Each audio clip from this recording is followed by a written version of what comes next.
Okay, this assignment, you have a photo of an elephant. We want to increase the canvas size and select the elephant using our pen tool and drag it out of the photo into another area. So to begin with, let's jump over to a finished version. The finished version will look like this. We've doubled the width of the canvas. Remember, the canvas is the background of the file, not the actual imagery in the file. So we double the width of the canvas. Then we use our pen tool to create a path going around the elephant. And you will notice I have paths open. You can see I have an actual path. Let me turn this layer off and come to paths. You can see my elephant here.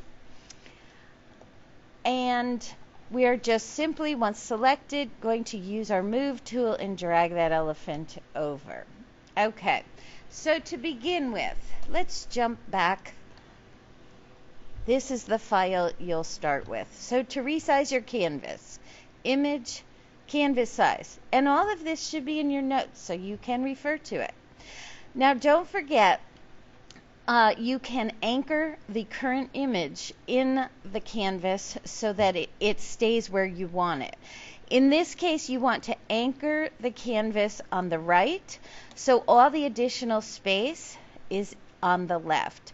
So we want to double the width. So 14.194, you could round it. So instead of 14, let's just do 28. We can leave the height alone. That doesn't matter. The picture should stay on the right and all the new space should be on the left. Look at that. Okay, next we're going to get our pen tool. Let's use shortcut P, click. And you can see we have a variety of pen tools. We're just focusing on the regular pen tool. I may have to add an anchor point somewhere. I may have to delete. I may have to adjust the arc or angle. I may even have to move an anchor point using my direct select at some point or sub-select. Let's just get started. So our first thing is to start, first of all, look at paths. There are none.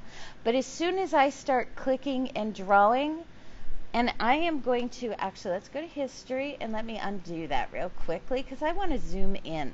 Command plus, because that picture is a little small for me to see. So I see there is a little bit of a dip here in the trunk. I'm going to click and drag to get a little arc. But don't forget, you can always go back. So if you want to make a quick selection going all the way around with your pen tool, you can always go back and adjust those arcs and angles by using the handles.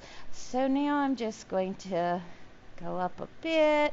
If I find that I have a lot of points or huge discrepancies between my path and the image, I certainly want to do some editing. Okay, now I'm going to just jump here and go around the ear and go back up so you don't have to sit and watch me do the entire image. You want to go all the way around your elephant. And I'm going to show you how to make an edit as well. All right, now you don't want tons and tons of anchor points. That's those little squares. We just want to have enough to click and drag an appropriate arc being this curved line that I'm using to go along the trunk, or straight areas. Now I just had a big boo-boo here, and I'm going to show you how to fix that as soon as I get back. Let's just jump straight up here. We're going to come up, another one. Okay, this is great because it gives me something to show you how to edit and fix, although we've covered this. Now I finished my path by going back to where I started, and I've closed that path. I'm only doing this small section to demonstrate. You will go all the way around the elephant, around the legs, and back up and to where you start. Now let's do a little editing. Let me drag this closer. I want to be able to adjust the arcs and angles a bit. That's a funny little arc I have there that is not appropriate for what I'm selecting. So I took my convert anchor point tool or convert point tool, when I click and drag on an anchor point, it pulls out what are called handles. And I know we've covered this in class, but when you click and drag a handle, it allows you to adjust the arc or angle between 2 points.